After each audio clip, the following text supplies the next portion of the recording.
Welcome to this session on Mechanics of Muscle Action for SPS 477, Physiology of Sport and Exercise. Don't worry, I know the title sounds a bit heavy, but this topic is really about understanding how muscles make movement. It's actually pretty fascinating once you see everything connects, from nerves to muscle fiber. So let's get into it.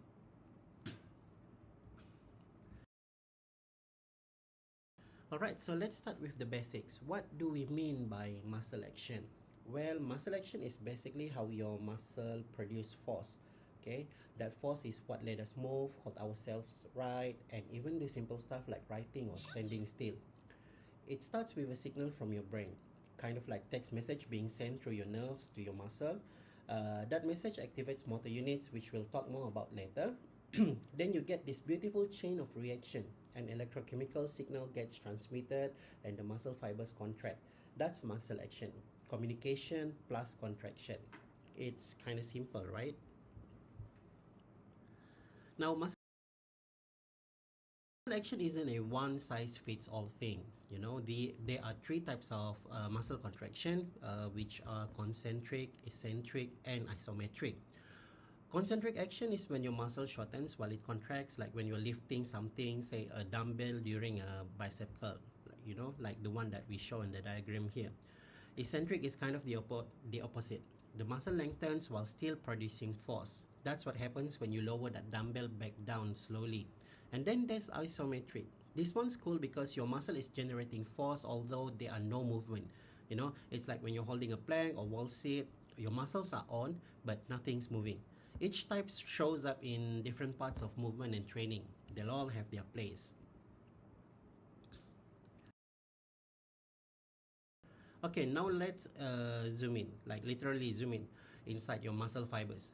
This slide introduces the sliding filament theory. I know the name sounds very textbooky or very sciencey, but here's the gist.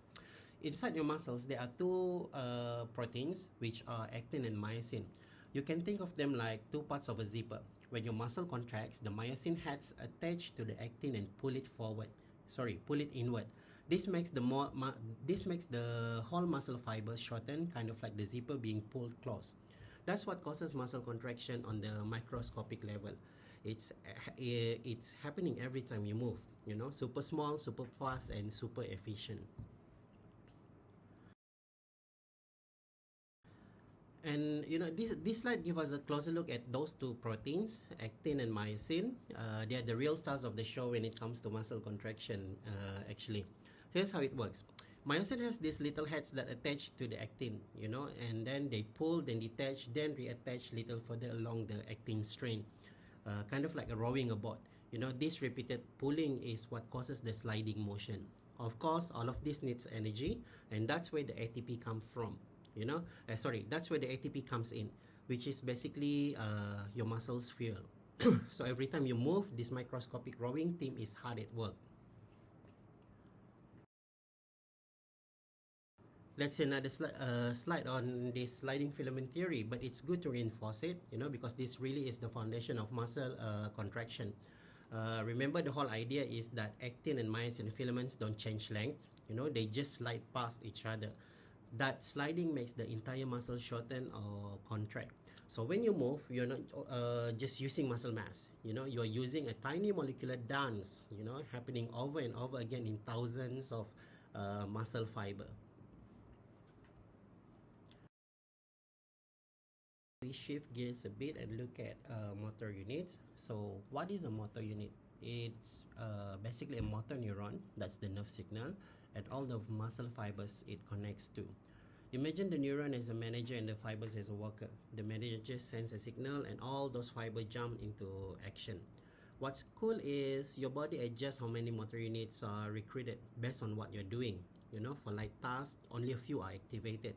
But for heavy lifting or explosive movements, your body brings in the big guns, we say, you know, more motor units and often the bigger ones. So motor unit recruitment is your body's way of scaling muscle effort depending on the job.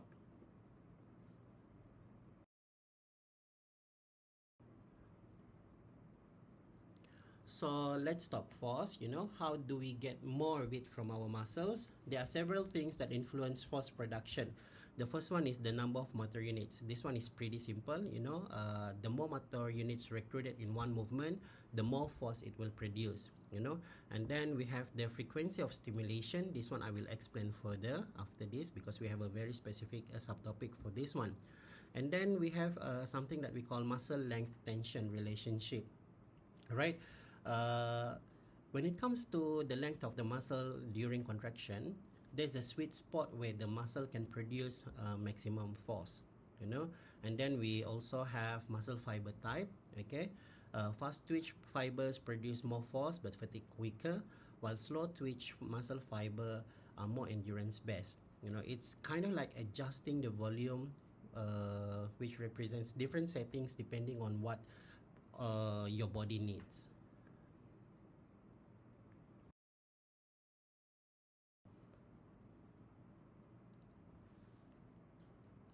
Okay, this slide zooms in a bit more on that idea of frequency of stimulation that I mentioned just now. So the more frequent the signal sends from the brain, the stronger the contraction up to a point. Okay, low frequency means individual twitches, right? Medium frequency causes the twitches to add up, and that is called summation. And at high frequency, those twitches blend into one strong smooth contraction. That's the basis of how we control the strength and smoothness of our muscles. Your nervous system is basically fine-tuning everything in real time.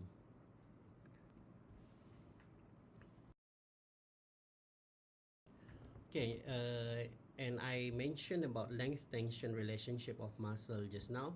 So if you see, if you refer to this diagram, we can see that there is a certain length of sarcomere form that can produce a maximum force in one movement.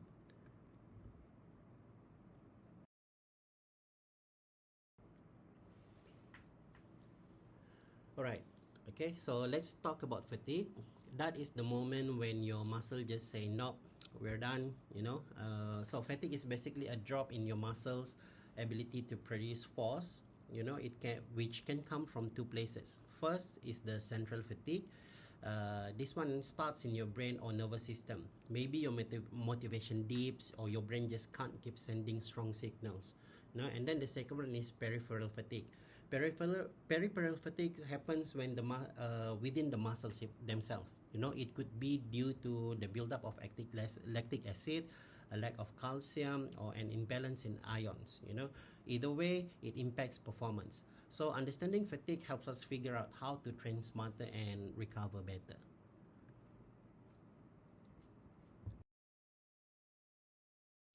So how does all of this apply in real life, in sport and exercise?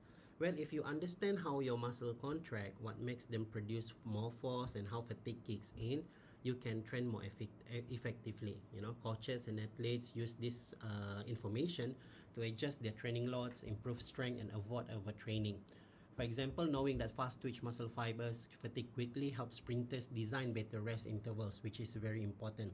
Or understanding motor unit recruitment can help with strength periodization, especially as well as improving your technique in specific skills in your sports.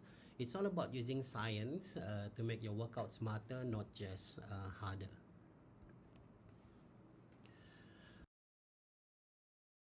Alright, and that's a wrap for this session on the mechanics of muscle action. Hopefully you've got a better idea of how muscles work, from the tiny sliding filament theory to the big picture stuff like force and fatigue. Thanks for hanging out with me today. Feel free to go back to any slide if you want a refresher, and I'll see you in the next one. Thank you.